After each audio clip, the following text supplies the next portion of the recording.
Now, these are so important to articulate and confront because, frankly, these emotions are what most often keep people from taking a leap, delaying them for years, keeping them stuck and miserable. And I can't adequately express how sad this is. I hate the thought of people being miserable at work if there are other options available to them. And frankly, a lot of people are miserable at work and there are other options available to them.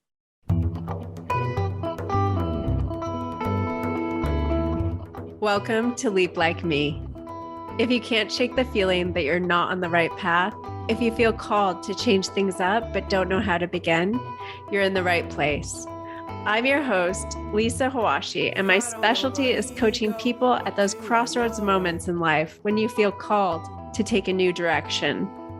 Sometimes that means taking a leap. I want to share practical advice and inspiration for your leaps and how to keep going after your dreams in a challenging world. This season, we're talking all about career leaps. Come along for the conversation.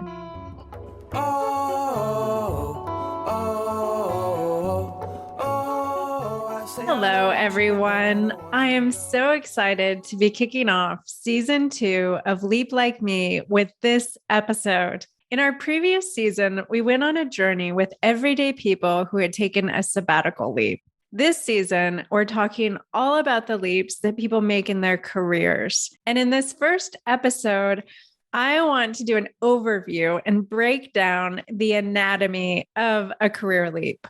So in case you're considering your own career leap, you can see where you're at in the process, what might be in store, and what can help you along the way. And after you listen all the way through this episode, subscribe to hear even more stories and tips. This season, I have an incredible lineup of interviews for you. You're going to hear the inside story from people who have been through this. You'll hear why they decided it was time for a leap, the obstacles that they found along the way, internal, external, real and imagined, big and small. And we'll also get their advice. In between interview shows, you also get one-on-one shows with me. It's like one-on-one coaching, where I break down some of these ideas and give you even more tips for how to make a career leap of your own, or even just improve your relationship to work overall. One last thing before we break down the why and the how of the career leap. I want to share with you why I decided to focus this season on career leaps. Career leaps are a big part of my work because the number one thing that my clients want to improve is work. They want to figure out, how can I be happier at work? How can I find more meaningful work? How can I get out of this situation that's making me miserable and burned out? How can I feel like I'm making a difference? The thing is that pretty much all of us arrive at crossroads moments like these. I've been through about 4 of them already in my life, and I expect that I'll have many more in the future. And they can be really tough. They can be confusing and scary and isolating. And so my bigger vision with these episodes is to offer some ideas, inspiration, and support, so that we all leave feeling more empowered about how we can improve our work lives and point our careers in a direction that really feels right for us. Today, we're going to break down the anatomy of a career leap in 3 different ways. We're going to talk about what typically triggers career leaps. We're going to talk about some very common feelings at the beginning of considering a career leap. And we're going to talk about the kind of typical chronological stages that people go through in a career leap. So first, let's talk about those triggers. What brings on typically a career leap?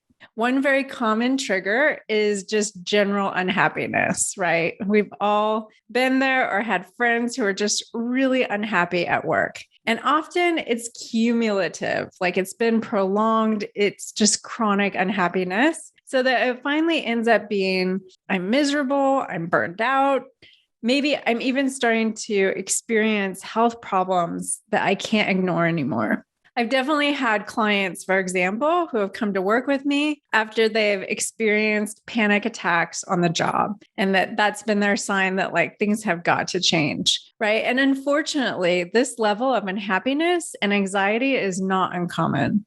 Anyway, this type of unhappiness is just so pronounced that you can't ignore it any longer. Another very common trigger of a career leap is that you realize that you've been just kind of going with the flow with your career for maybe too long. And so it's a career path where you've just kind of gone from one thing to another. It's been kind of reactive and opportunistic instead of being something that you really chose or intended to do. And so, for example, one of my clients likened his career path to having been carried along, swept along by a river current, going from one thing to the next. And that's how he arrived where he was. And he never really chose it exactly. And so now that he was approaching his 50th birthday, he was thinking he would really like to choose his own career path and really do something that he had chosen for the next stage of his career.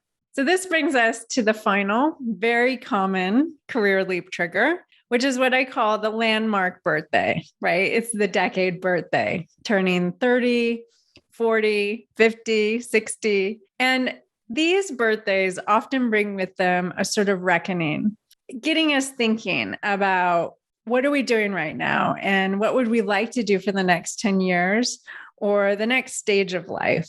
And these birthdays often get us thinking that I want to take some steps now that really add up or really get me where I'd really like to go. There are a lot of things that come up at these birthdays, and they're important to listen to and to take some time out to pause. It's a great time to think about what it is that you really do want to do. And a lot of times that leads people to the realization that, whoa, the changes that I want to make, that I need to make, are a lot bigger than I anticipated. It's time to leap.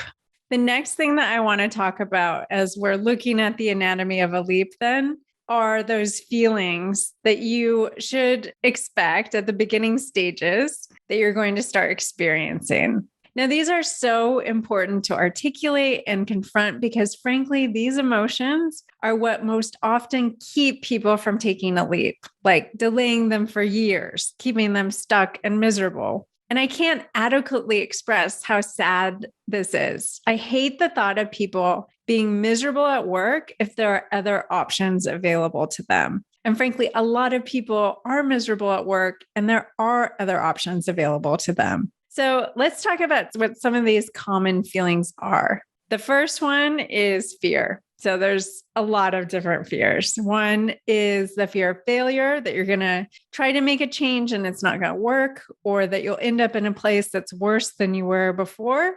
There's the fear of looking bad in front of other people, like that you're lost or you don't have it together. There's the fear of letting other people down, or the fear that this will open you up to other people's judgment or criticism. The other thing that can make a leap really scary is a feeling of risk. So the risk of leaving what you have for something that may or may not be better. And how can you know? You don't know if it's worth it. And you also might have a lot of sunk cost in your current path, like hours of your efforts and labor, of money and time, in education or training or other experiences. And another common feeling around a leap is loneliness and isolation. So there are a lot of reasons why this can happen. A big one is that it can feel really vulnerable to admit to ourselves and to the world that things are not working. And there can be a sense of shame of like, why haven't I made this work? I should have been able to make this work. And it's hard to admit that you need a change or that you feel lost and you aren't sure what to do next. Or another feeling is that you might suspect that people around you just aren't going to get it, or they won't support you. And so there can be moments where we tend to go inward and really try to work through it on our own. And that can all feel really lonely. And also we're the only ones who are dealing with these questions. I just want to take the opportunity here to say, you're not alone. The other emotional element of taking a leap is that it might require you to stand up for, maybe for the first time, a major life decision that you're making, that you are proactively choosing. So if like that client I talked about who likened his career to being swept down a river, you've just gone from one opportunity to the next that was presented to you. And maybe you've never really had to stand up for a major career decision before. And so when you make a career move that you choose, you're going to have to explain it to others to justify it and to also believe in yourself that it's possible. And this might ask you to grow. And when we go from thing to thing, we can always justify our path by saying, oh, that just happened to me. We don't really have to own it. But when we choose it, then we have to own it. There's real power in that. And it can also be daunting. So know that growth also might be part of the journey.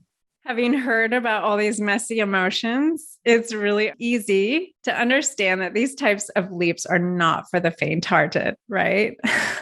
Don't forget, though, about the amazing potential of leaps for a really big payoff. Now, let's break down a typical leap into its common stages. It's different for everyone, but there's a general pattern that I see. And remember, I'm a coach, so I hear what everyone is feeling and thinking behind the scenes. All right, so here's stage 1.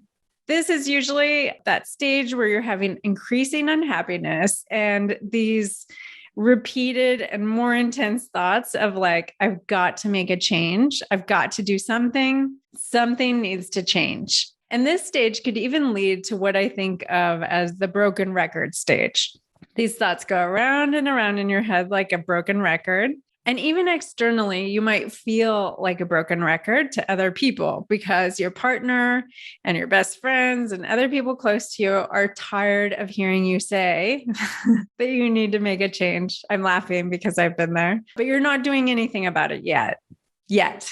So stage 2, something happens. Something that makes you decide you have got to do it. You cannot avoid this anymore. You've got to take action. And this is the turning point generally. Maybe something happens at work that really made you go, I'm done. Maybe you got a health diagnosis that is a wake-up call. Whatever it is, and there actually might be more than one, it makes you realize that it's time. Stage 3, you start taking some steps. And it could be a big step, like marching into your boss's office and saying, I quit. Sometimes it's that. But many times, and especially when someone is choosing their own new direction, it starts out as small steps behind the scenes, like signing up for a beginner course in something, or like hiring a coach, like having a first conversation with a mentor or someone in your field that you're curious about their job. The beautiful thing about small steps is that they start building momentum. You start to learn things, to feel a bit more confident, to feel hopeful that you can do this. And there's more out there for you. And that leads to stage 4, taking some big steps. So now you have the courage for bigger steps, like quitting your job, starting a master's program, publicly announcing your change. And again, the momentum is building and you're growing until the change you've wanted happens. Like you start a new job, you're working in a new role or field. It's happened. Like the thing that you've been aiming for, it's happened. But the thing to remember is that it's not actually over yet. Okay, stage 5. Now it's time for you to actually get adjusted to your change. It's time now for your sense of identity to catch up with everything that has happened so far. And that can take some time. And it can also require some gentleness and some extra self-care. There's a lot to get used to. Stage 6, now is when you start to look around and be like, oh yeah, this is better. And I feel better. I feel happier, more peaceful, more purposeful, and I can see the future now, and I can see where I am going. So to wrap up, I just want to say, I love seeing people at this final stage. I love getting emails from my clients at this stage when people are starting to reap the benefits of their career leap, because there are so many benefits. It can be hard to trust at the outside of a change that it's going to be all worth it. But what I hear over and over again is that if you're feeling the call for a change and you go through it, even when it's tough, there's so much waiting for you on the other side. And as we move through this season of Leap Like Me, this is what I want to share with you. What keeps people from leaping is both logistical how-to and getting through all of this stuff that goes on inside of you. So we're going to be talking about all of this. When it comes to logistics, we're going to talk about how to switch industries, how to repackage your skills and rebrand yourself, how to get support and reactivate and use your network, what you should do about gaps and how to identify those gaps in skills, and if you really need school. When it comes to your internal mindset and resilience, we're going to talk about how you know it's time to leap and how to manage risk, how to handle assumptions about salary and position, whether you really do need to take a pay cut or take a more junior position, how to handle the feelings around sunk cost, what helps you to boost your confidence, how to handle other people's reactions, and super important, how to keep replenishing your energy, the energy that you're going to need to make it through this career transition. Because as you likely know, sometimes job searching can feel like a second job. My end goal is that you walk away from these conversations with so many practical and inspiring ideas that you can apply to your own work life. That idea of a career leap that you've long wanted to take, I want you to know that it's totally possible. Let's just figure out how. Thank you for listening to this episode of Leap Like Me.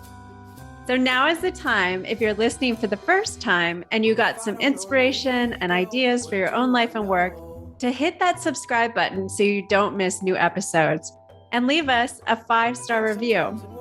You can listen to Leap Like Me wherever you stream your podcasts, and the video recordings are also on YouTube.